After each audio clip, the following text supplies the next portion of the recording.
ॐ अखण्डमण्डलाकारं व्याप्तं येन चराचरं तत्पदं दर्शितं येन तस्मै श्री गुरुवे नमः। योगेश्वर श्री कृष्ण भगवान की जय। ऐं सरस्वत्यै नमः। श्री गंगा देव्यै नमः। पूर्व का प्रसंग एक बार स्मरण करते हैं। पूर्व में भगवान श्री कृष्ण ने इस 18वें अध्याय में अर्जुन से कहा, हे अर्जुन, जानने योग तत्व जो अंतर्यामी आत्मा है, इसके विषय में हमने विस्तार से निरूपण किया और ये बात तुम्हें बताई कि आत्मा अविनाशी है, न हन्यते हन्यमान शरीरे, शरीर के मरने पर भी उसका नाश नहीं होता। इसलिए अगर इस भय से युद्ध से पीछे हट रहे हो कि सब मर जाएंगे, तो नत्वे वाहम जातु नाशम ना तुम नेमे जना दिपा ना चैव ना भविष्यामा सर्वे बहमता परम। हे अर्जुन, ये बात भी नहीं कि हम तुम और ये राजा लोग पहले नहीं थे और बाद में नहीं रहेंगे, हम लोग पहले भी थे और शरीर के छूटने के बाद में भी रहेंगे। क्यों? अविनाशी तू तद्विद्धि एन शर्मिदम वित्ततम। जिस चैतन्य सत्तात्मक परमात्मा के द्वारा ये सारा जगत व्याप्त है और संपूर्ण बुद्धि देश का आश्रय और प्रकाशक है, संपूर्ण प्राणियों की बुद्धि देश का आश्रय और प्रकाशक है, वो जो चैतन्य सत्ता है वही एक बुद्धि देश के प्रकाशित करने में जब लगा हुआ होता है, एक बुद्धि देश को जब जान रहा होता है तो उसको आत्मा बोलते हैं। ये आत्मा ही ब्रह्म है, ये अविनाशी है, न हन्यते हन्यमाने शरीरे, शरीर के मरने पर भी ये मरता नहीं है। इसलिए इस कारण आप युद्ध से नहीं हटना कि ये सब लोग जो कि 40 लाख के लगभग फौज थी महाभारत के युद्ध के दौरान में, 11 अक्षणी सेना तो दुर्योधन के पास थी और धर्मराज युधिष्ठिर के पास 7 अक्षणी। आज के हिसाब से यदि इसकी गणना की जाए तो लगभग 40 लाख बनता है। अर्जुन, तुम ऐसा सोचते हो कि ये सब मारे जाएंगे, तो ऐसा नहीं सोचना। कोई मरता नहीं, शरीर ही बदलता है। और सुधर्म की दृष्टि से देखो तो भी युद्ध करना जायज़ है, ये बात हमने पूर्व में बताई है। और कर्म कैसे करना है तो ये भी बताया। सब में परमात्मा को देखते हुए युद्ध जीत जाओ या हार जाओ इसकी परवाह नहीं करना, युद्ध करना है। और जीत जाओगे तो इस समस्त भूमंडल का राज सुख भोगोगे और हार जाओगे तो स्वर्ग जाओगे। भगवान की महानता देखो, ये नहीं कह रहे चिंता न करो हम तुम्हें जिता ही देंगे। भगवान कर्म को कमज़ोर नहीं करना चाहते, वो चाहते हैं कर्म करके ही तुम अपनी विजय रूपी पताका लहराओ, जबकि विजय अर्जुन की होनी तय है।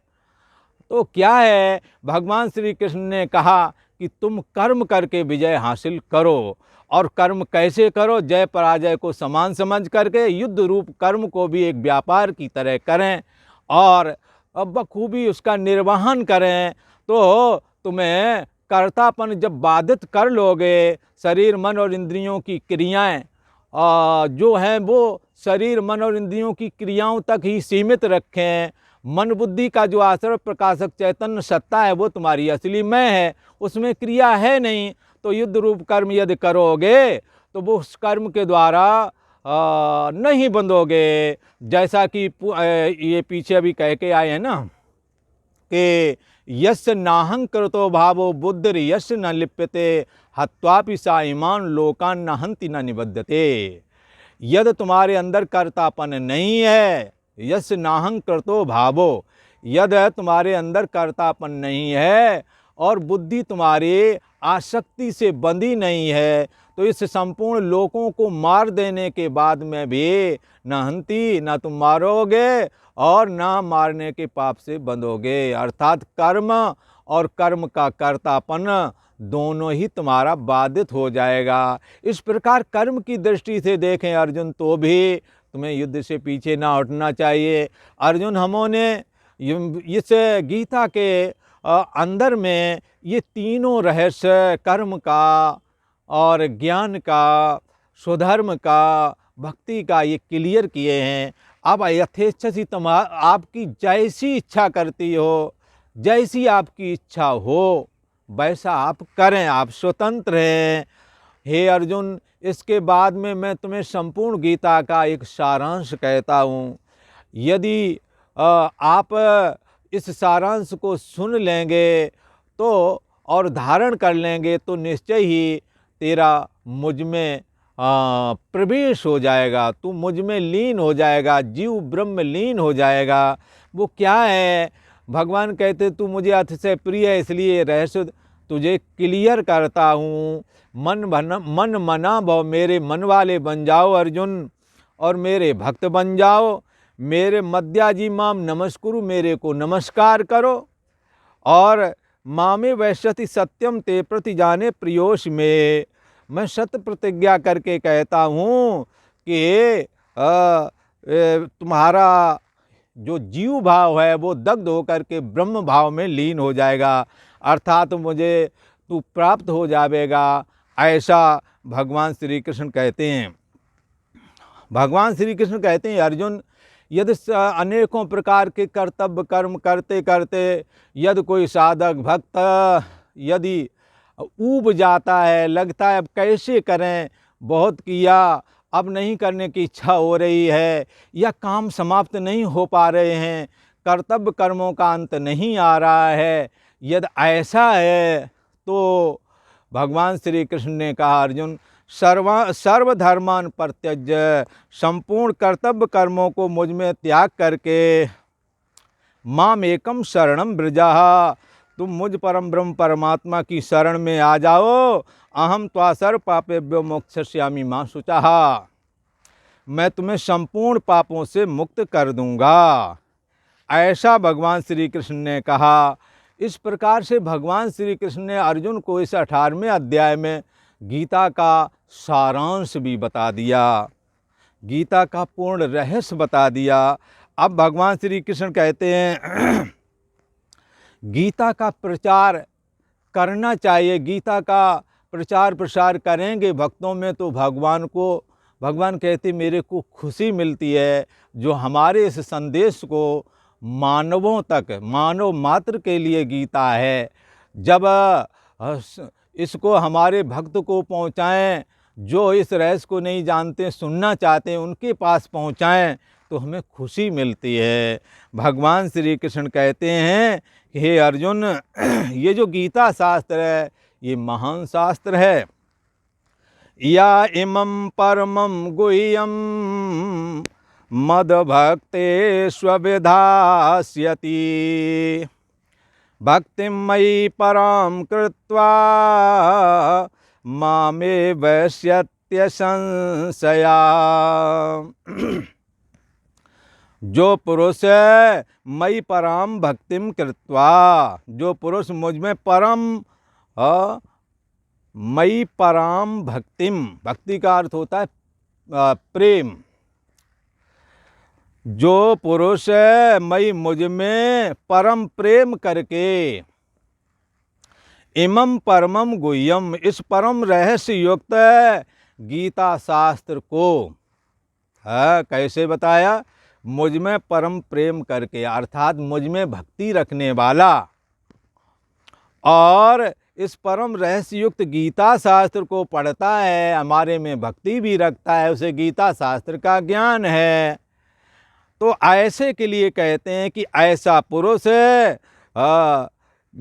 मद भक्तेषु विधास्यति, जब इस गीता शास्त्र को मेरे भक्तों में कहता है, भगवान श्री कृष्ण कहते हैं जो मेरे भक्तों में इस गीता शास्त्र को कहेगा, सा माम एव एष्यति, वह मुझको ही प्राप्त हो जाएगा, ऐसा कहा।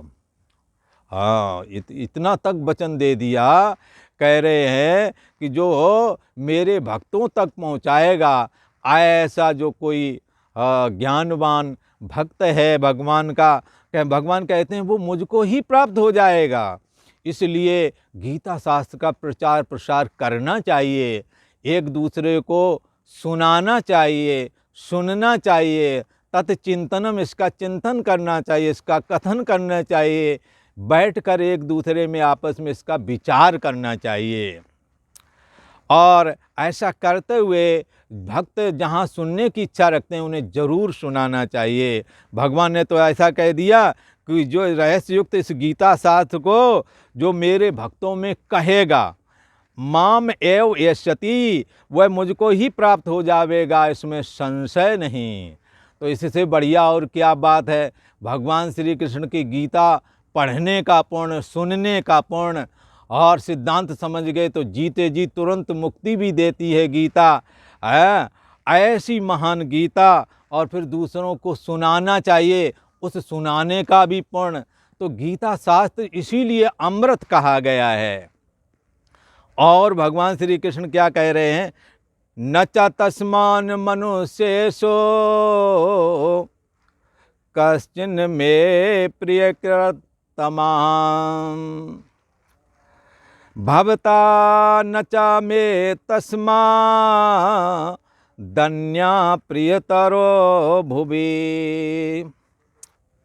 हे अर्जुन, तस्मात् में प्रियकृतमः मनुष्येषु, जो मनुष्य हमारी रहस्य युक्त इस गीता को मेरे भक्त तक पहुंचा देता है, और पहुंचाने वाला कैसा होना चाहिए, मेरे प्रति भक्ति रखने वाला हो और मुझ में परम प्रेम करके मेरी भक्ति वाला, मेरी भक्ति करने वाला, गीता शास्त्र को जानने वाला है, और फिर वो जाकर किसी मेरे भक्त को और सुना देता है। तो भगवान श्री कृष्ण उसके लिए क्या कहते हैं, नचा तस्मान मनुष्येषु, तस्मात् में प्रियकृतमः, उससे बढ़कर मेरा प्रिय कार्य करने वाला मनुष्येषु कश्चित च न, उससे बढ़कर मेरा प्रिय कार्य करने वाला मनुष्यों में कोई भी नहीं है। भगवान श्री कृष्ण की प्रियता उस पर बरसती है। भगवान श्री कृष्ण को वो प्रिय होता है जो गीता शास्त्र को भगवान श्री कृष्ण के भक्तों को सुना देता है, उसका अर्थ बिठा देता है। भगवान ने तो कहा, ऐसा जो कोई है उससे बढ़कर के मेरा प्रिय कार्य करने वाला मनुष्यों में कोई भी नहीं है। चा भुवि तथा पृथ्वी भर में तस्मात् में प्रियतरा अन्या भविता न, और इस समस्त भूमंडल में उससे बढ़कर के मैं प्रियतरा, मेरा प्रिय कार्य, मेरा प्रिय, उससे बढ़कर के मेरा प्रिय अन्या भवता ना, दूसरा कोई भविष्य में होगा भी नहीं। इतना तो कह दिया भगवान श्री कृष्ण ने। जिसने हमारी गीता को भगवान के प्रति भक्ति रखते हुए गीता शास्त्र को भगवान के भक्तों में सुनाया, उनको बिठाया, उससे बढ़कर के मेरा प्रिय कार्य करने वाला मनुष्यों में कोई भी नहीं है, तथा पृथ्वी भर में उससे बढ़कर के मेरा प्रिय दूसरा भविष्य में होगा भी नहीं कोई। पृथ्वी भर में उससे बढ़कर मेरा प्रिय दूसरा कोई भविष्य में होगा भी नहीं। इतना तक कह दिया भगवान ने। तो इससे बड़ी बात और क्या हो सकती है। इस गीता शास्त्र को गीता सुगीता कर्तव्या कि मन्नई शास्त्र विस्तरे, इस गीता शास्त्र का ही भली भांत अध्ययन करना चाहिए, सुनना चाहिए, सुनाना चाहिए। इससे बढ़कर कोई ग्रंथ नहीं। ये संपूर्ण शास्त्रों का निचोड़ है।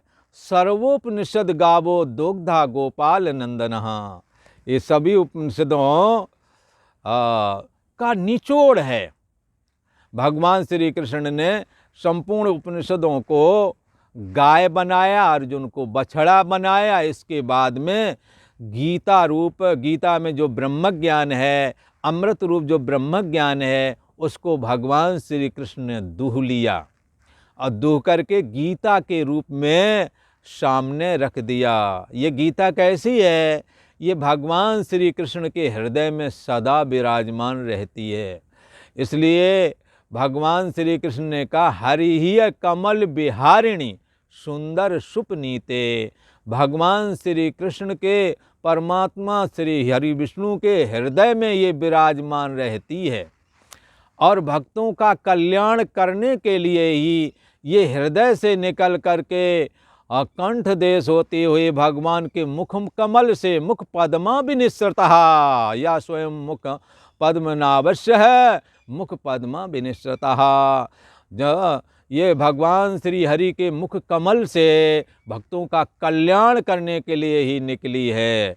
ऐसी ये गीता की महान महिमा है। भगवान ने कहा कि ये मेरी भक्ति करने वाला ये भक्त जब किसी दूसरे भक्त को हमारे गीता का ज्ञान उपदेश कर देता, उसको बिठा देता है, उससे बढ़कर के मेरा प्रिय कार्य करने वाला मनुष्यों में कोई भी नहीं है तथा पृथ्वी भर में उससे बढ़कर के मेरा प्रिय दूसरा कोई भविष्य में होगा भी नहीं। नचा तस्मान मनुष्येषु कश्चिन में प्रियकृतमा भवता नचा में तस्मा दन्या प्रियतरो भुवि। ऐसा भगवान श्री कृष्ण ने कहा है। और भगवान श्री कृष्ण इस 70वें श्लोक में क्या कह रहे हैं? अध्येयस्यते चाइमं धर्मं संवादमावयो ज्ञान यज्ञेन तेनाह मिष्टास्यामिति मे मति। अध्येष्यते चा या इमं धर्म्यम आवयः संवादम अध्येष्यते। जो पुरुष इस धर्म में हम दोनों के संवाद रूप गीता शास्त्र को अध्येष्यते पढ़ेगा, या इमं धर्मम आवयः संवादम अध्येष्यते, जो पुरुष इस धर्म में हम दोनों के संवाद रूप गीता शास्त्र को अध्येष्यते पढ़ेगा, और तेन उसके द्वारा चा अहम, उसके द्वारा भी मैं ज्ञान यज्ञेन इष्टास्यामि, मैं ज्ञान यज्ञ के द्वारा पूजित हो जाऊंगा। ऐसा भगवान श्री कृष्ण कहते हैं। जब हम दोनों के संवाद रूप गीता शास्त्र को पढ़ेंगे और विचारेंगे, पाठ भी करो, कुछ भी करो, एक गीता का एक श्लोक ही पढ़ो। भगवान कहते हैं हम दोनों का संवाद रूप गीता शास्त्र को जो पढ़ेगा उसके द्वारा भी मैं ज्ञान यज्ञ के द्वारा पूजित हो जाऊंगा, ज्ञान के द्वारा मैं उसकी पूजा को ग्रहण कर लूँगा, भगवान की पूजा हो जाएगी। यदि हम गीता शास्त्र पढ़ें तो ज्ञान यज्ञ के द्वारा मैं पूजित होऊंगा। इति में मति, ऐसा हमारा निश्चय है, ऐसा मेरा मत है, ऐसी मेरी बुद्धि है, मैं ऐसा मानता हूँ। जो गीता शास्त्र पढ़ेगा उसके द्वारा मैं ज्ञान यज्ञ के द्वारा पूजित होऊंगा, ऐसा मेरा मत है, ऐसा भगवान श्री कृष्ण कहते हैं। और आज इतना ही। ओम शांति शांति शांति।